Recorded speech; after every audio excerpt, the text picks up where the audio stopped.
তো hello guys, welcome to my another blog. তো দেখেন আমি কত ভালো, আমি আমার নানার পা টিপতেছি। বললাম এই যে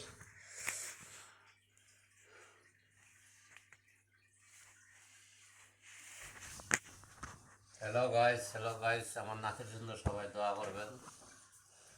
আমার নাতি যখন যেটা আমি বলি, আমার নাতি আমার কথা শোনে। আর আমার কথা হলো, আপনার নাতিরা শোনে কিনা জানাই দিবেন আমাকে। ওকে, আল্লাহ হাফেজ। আল্লাহ হাফেজ না ভিডিও চলতেছে। গাইসটা তো বিশ্বাস করতেছে না যে আমি আসলে পাড়ায় দিয়ে গেছি। এই যে গাইস বিশ্বাস করেন না, এই যে দেখেন না না, আর একটু কিছু কও। তোমার দিকে ক্যামেরা আছে কিন্তু। হ্যালো গাইস, দেখেন সবার এই নাতি আছে, কিন্তু সবার নাতি কি আমার নাতির মতন কথা শোনে? বা আমার নাতি যেটা বললাম সেটাই শোনে। বিশেষ করে আমার বেশি যত্ন নেয় আমার নাতি। আর মা বাবার থেকে আমাকে বেশি যত্ন করে। মানে আপনার নাতিরা কতটুকু করে ভিডিওতে জানাই দেবেন। ওকে, আল্লাহ হাফিজ। গাইস দেখেন এইভাবে পাপারা দিতেছি। কোনটা ধরবো, দেয়াল ধরবো নাকি ক্যামেরা ধরবো? এই যে পাপারা দিতেছি আমার নানার।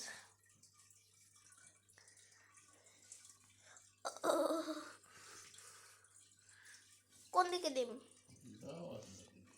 এই যে নানা যেদিকে বলতেছে ওইদিকেই দিতেছি আমি।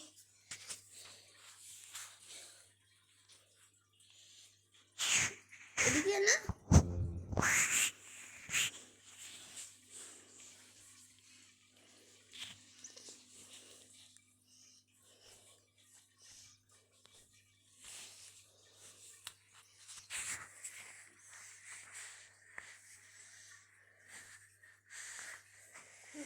কম্বল দিয়ে ঢাকা গাইস, আর কি দেখতেছেন না?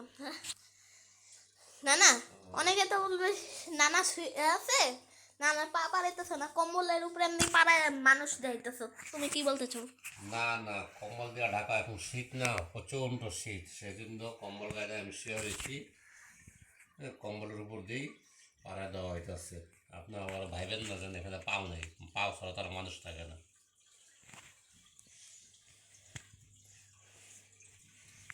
ধন্যবাদ। তো গাইস আজকের মতন ভিডিওটি পর্যন্তই। ভালো থাকবেন, খোদা হাফেজ। আপনাদেরও তো নাতি আছে, এমন কি নাকি, এমন নাকি? খোদা, আমি পাপারাই দিই। না না, শেষবার কিছু বলো।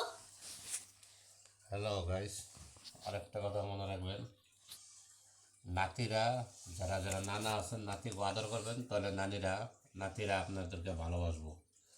নাতিকে আদর করবেন না, ভালোবাসবো না।